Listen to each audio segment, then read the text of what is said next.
Hi அனைவருக்கும் வணக்கம். நம்ம இப்போ கேன்வால இந்த மாதிரி ஒரு டிசைனை எப்படி பண்ணுறதுன்னு பார்ப்போம். அதுக்கு ஃபஸ்ட்டு ஒரு இமேஜ் 2 பேர் இருக்கிற மாதிரி ஒரு இமேஜ் எடுத்து வச்சுக்கோங்க.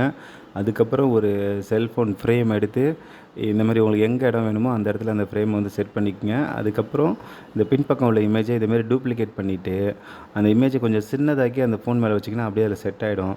அதுக்கப்புறம் எகைன் டபுள் கிளிக் பண்ணிவிட்டு இந்த பின்னாடி இருக்க இமேஜுக்கு ஈக்குவலாக அதை செட் பண்ணிவிட்டு விட்டுட்டிங்கன்னா கரெக்டாக அந்த பையன் முகம் மட்டும் அந்த செல்ஃபோனில் செட் ஆகிடும். இதுக்கப்புறம் நீங்கள் அந்த பின்னாடி உள்ள இமேஜை மட்டும் கிளிக் பண்ணிவிட்டு எடிட் இமேஜுக்கு போங்க. அங்கே மோனோன்னு ஒரு ஆப்ஷன் இருக்கும். அங்கே மோனோக்கு போயிட்டிங்கன்னா நிறையா பிளாக் அண்ட் ஒயிட் இமேஜஸ் இருக்கும். அதில் ஏதோ ஒன்று சூஸ் பண்ணால் பின்பக்கம் உள்ளது மட்டும் பிளாக் அண்ட் ஒயிட் ஆகிடும். நம்மளுக்கு இந்த மாதிரி ஒரு சூப்பரான இமேஜ் கிடைச்சிரும். செல்ஃபோனில் இருக்க மட்டும் கலராகவும் பாக்கி எல்லாவும் பிளாக் அண்ட் ஒயிட்டாகவும் கிடச்சி இதை நிறைய மோக்கப்ஸ்க்கு நம்ம பயன்படுத்திக்கலாம். Thank you very much.